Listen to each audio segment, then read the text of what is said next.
Hey guys, Chris from Hockey Tutorial here, and today we're going to be taking a look at skate blades or runners. Not too long ago, there were not very many options when it came to skate runners or skate blades, but today there is a ton of different options. What's the real difference between them, and most importantly, which ones are the best? Now before we jump into that, let's take a look at what makes good quality runners in the first place. Good quality runners are determined by the grade or the quality of steel that's used to construct them. Now the hardness also plays a very vital role in that, and lastly is going to be the finish, but we'll come to that a little bit later into the video. Two important points are quality of steel and hardness. When we talk about quality or hardness, what I mean by that is whether or not the steel's hardness and its quality or grade are optimal for the sport of hockey. When we talk about skate manufacturers, they don't tend to use the best quality steel or the most optimal steel for hockey compared to some of the other options that are available on today's market. Now this is when we're talking about skates that are off the shelf rather than pro stock, because that's completely different. The quality of their runners isn't as high or as hard as some of the other options that we have on the market today. If you're wondering how this is actually going to affect your performance on the ice, the quality of the steel will directly affect how difficult or how easy it is for the blade to be sharpened. Aside from that, hockey is an incredibly dynamic and physical sport, whether you play checking or non-checking. At some point with you being on the ice, your skate blades or runners are going to come into contact with other skates, goalposts, sticks, and also boards. So having steel that's optimized for the sport means that your runners will be able to come away from these impacts and abrasions, hopefully maintaining as much of that edge as they possibly can, because the last thing that you want is your skate blades to go dull or for you to lose an edge during a critical time in the game. Regardless of what level you play on the ice, everyone wants to play to the best of their physical ability, and like your skates, making sure that you have a pair that fit you correctly and the stick that fits your style of play, the runners are just as vital, if not even more vital, because if you can't move and perform properly on the ice, there's really no point of you being there. And having the best set of runners that's going to be able to aid your performance is incredibly important.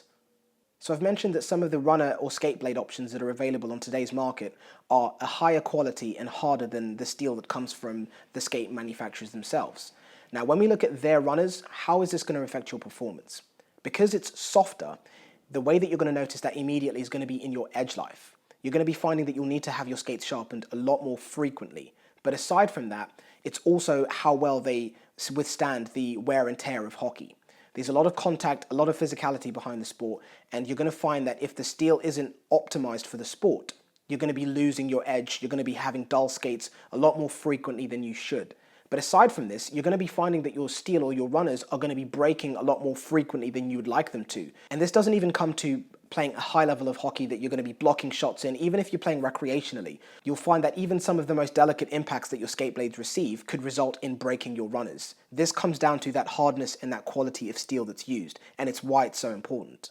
Skate blades or runners that are harder are going to be able to withstand the wear and tear of hockey much, much better than the softer alternatives, which is going to provide you with a lot more reliable edge life, visiting the pro shop to get your skates sharpened less frequently, but aside from that, it's really going to improve your confidence on the ice. Now moving on to the finish of the runners. Typically, we all know that our skate blades or runners are silver, but nowadays we'll see some players using black steel. Aside from that, we'll also see steel that almost has like a mirror-like effect. Now, when we look at the black steel, if it's proper black steel, it'll have what is called a DLC coating, which is a diamond-like coating. Now, this black surface or finish drastically increases the durability and the hardness of the steel. I've heard a couple of players say that it's pointless because when you get your skates sharpened, that black coating gets removed. Now that really isn't completely true. Now the base of the skate, where the blade comes into contact with the ice or the grinding wheel, the black finish will be removed from there. But the black finish will still be maintained along the sides and the edge of the blade, which is where the skate needs to have that extra durability and that extra hardness to be able to help it withstand the wear and tear of the game. Now, what the black steel will do, aside from making the steel harder, thus making it more durable, so you can have a little bit more confidence knowing that your steel is going to be much more durable than the previous steel you may have used, it's going to offer a more enhanced edge life because of that hardness. It's going to be able to take a lot more abuse and a lot more wear and tear on the ice, but still maintaining that edge to help you perform for a longer period of time. Aside from this, it's also going to offer you better bite on the ice. Now, these are properties that any hockey player, again, regardless of what level you play, can benefit from. Where you'll see instances of the DLC coating being removed from the side of the skate blade is when the wrong hone has been used. Now, after a skate blade is sharpened, it needs to be honed. With DLC blades, you're supposed to use a leather hone, not a ceramic or a stone hone, which may remove the DLC coating. A leather hone will still have the blade ready for you to perform, but it won't remove that black finish which provides you with numerous benefits on the ice. So that black coating isn't just for show, it has a purpose and it actually works incredibly well if it's a proper DLC coating. So next to that is that steel that has that mirror-like effect. Now what this is where the steel has been heavily buffered and polished. Now, again, this may look like it's just a cosmetical thing to make the skate and the blade look better, but it does serve a purpose. It reduces the drag on the ice and allows the blade to glide much more smoothly, much more effectively through the ice. So this finish does, again, serve a purpose and it does actually work. So the runners that we're going to be taking a look at today include Bauer's LS2 and LS3 runners, CCM's Hyperglide and also SB Black runners, BladeTech's Black and also Silver runners. We've also got Massive Blade, and at the top of the list we've got Step Steel. Now if we're comparing the skate manufacturers like Bauer and CCM's runners to the manufacturers that only manufacture steel, the main difference between the two is going to be the quality of steel that Bauer and CCM use versus the manufacturers that solely manufacture steel, and also the hardness of their steel.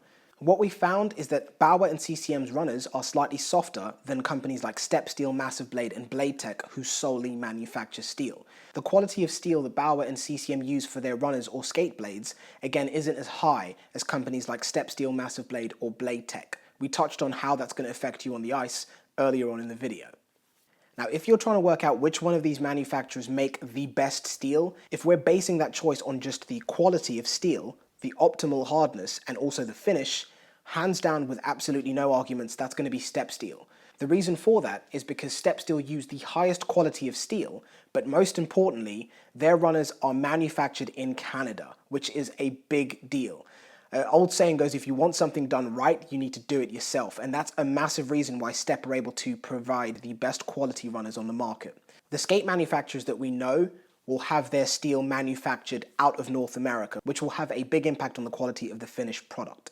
Aside from Step Steel using the best possible materials and the optimal hardness to produce their skate runners or skate blades, it also comes down to the attention to detail and the quality of manufacturing that goes into each and every one of the runners that they produce. Everything that they do is to the highest possible standard, and it's why even just visually looking at their steel, it looks incredible compared to anything else that we see. Their V-Steel, which has that mirror-like finish that we discussed earlier on in the video that reduces drag on the ice, is polished and buffered to a degree that we have not seen on any other runner, including CCM's Hyperglide runners on the market. Their Black Steel has been manufactured so particularly that it almost looks chrome. It is without a shadow of the doubt the most impressive black steel that I have ever seen in my life. This again comes down to that attention to detail and quality that Step Steel are quickly becoming renowned for. Another massive difference between their runners is also the shape of the blade and the height of the blade. Their heel and toes are almost squared off on their runners, which has a massive impact on the way the runner feels and performs on the ice. Aside from that, the height of their runners is also pretty impressive. This is something that you're going to notice immediately when you step on the ice with Step Steel. They are significantly higher than any other runner that you have ever seen. If we compare them to CCM's runners and Bauer's, you can see a big difference in the height between Step Steel and every other manufacturer's runners. This will take some getting used to, but when you adjust to it, its performance is incredible. The tight turns, the stops, the bite on the ice that you have, the fact that you're slightly higher so you're able to be much more maneuverable, much more agile on the ice. You can turn a hell of a lot tighter and sharper because of the way these runners have been designed. These are properties that you will literally notice instantly when you step on the ice with Step Steel compared to any of the other manufacturers that are out there. What Step Steel have done very uniquely is added all of those benefits that we've seen on Step Steel's V-Steel, which is that crazy polished and buffered surface that has that mirror-like effect. They've applied those features onto their Black Steel. A lot of the Black Steels that you'll see on the market almost have a matte-like finish, but Step Steel's Black Steel has almost a chrome-like finish. It's incredibly reflective, and it's because of the fact that they've taken all of those features and properties from the V-Steel and applied them to the Step Steel Black with that DLC coating. So you're getting a crazy amount of benefits in those black steels from Step Steel. Processes like these and the attention to detail that Step put into their runners is why that they are completely in a league of their own. From there, looking at Massive Blade. Again, Massive Blade are using that optimal hardness, so their steel is going to provide that edge life, that longevity, that confidence, that reliability that you would expect to see from good quality runners. Aside from this, Massive Blade have a really cool perk, and it's probably one of the things that you noticed the second you saw them, is their runners come in a variety of different colors. Now, I know this doesn't really affect the performance of the skate, but being able to select a different color runner besides silver and black, I personally think is incredible. I love gold. I love gold! Gold watch, gold ring, I absolutely love gold. So the fact that Massive Blade offer a gold runner, for me, I think that's incredible. And any opportunity I have to have a gold set of runners on my skates, you better believe I'm going to take it. Aside from this, Massive Blade's runners are slightly higher than CCM's SB Black or their Hyperglide runners, which puts you at that optimal height to be able to corner sharper, be able to be more maneuverable and agile on the ice. So these are benefits that, again, you're going to immediately notice. There's been instances where I've gotten a new pair of skates, I've skated with them and I've not enjoyed the experience, but the second I switched the runners, you will notice the difference in performance instantly. But also the shape of Massive Blade's runners is also slightly different from what we see from CCM and Bauer, just allowing you to feel a lot more comfortable, a lot more confident on the ice. When we look at BladeTech's runners or skate blades, they're also using that optimal hardness, same as Step Steel and Massive Blade, but something different that their runners feature, and it's why I thought it would be great to include them in this video, is just behind the toe, their runners feature a slight cutout in the top of the blade.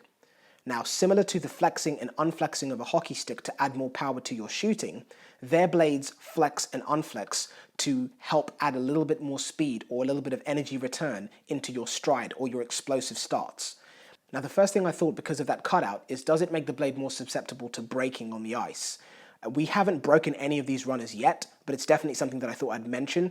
But aside from that, the quality of their blades and the way that they hold their edge is definitely something that you will notice, but the flexing and the unflexing of the blade isn't something that we've been able to feel on the ice. We are going to be looking at those blades in a little bit more detail, so stay tuned for more feedback. In regards to the height of BladeTech's runners, it's the same thing again when we look at runners like Bauer's LS2s or CCM's Hyperglide and SB Black runners. BladeTech's runners sit a little bit higher. Now, it's very important for me to mention that we have gone through the quality, the hardness to determine which one of these runners is the best in relation to the quality and the hardness of the steel. But let's please not forget that personal preference will trump pretty much any of these rules, because if you don't feel comfortable and you don't like the way a certain runner feels, it doesn't matter how great its performance benefits are, they're not going to apply to you. So that's a massive thing to consider. As I said, Step Steel's blades or their runners do sit significantly higher than any other runners that we have personally seen, and that will take some adjusting to. Some players will adjust much easier than others, but it's worth considering. Massive Blade's runners are higher than some of the other manufacturers that we've seen, but they're not as high as Step Steel. Same thing goes for BladeTech. So these are just some points that are definitely worth considering when you're thinking about which one of these runners are going to be the best for you. Thank you very much for watching this video. If there's any questions that we haven't answered in the video, please leave them down below in the comment section and we'll be sure to get to them as soon as we can. If there's any other videos that you want to see, make sure that you request them so we can make them.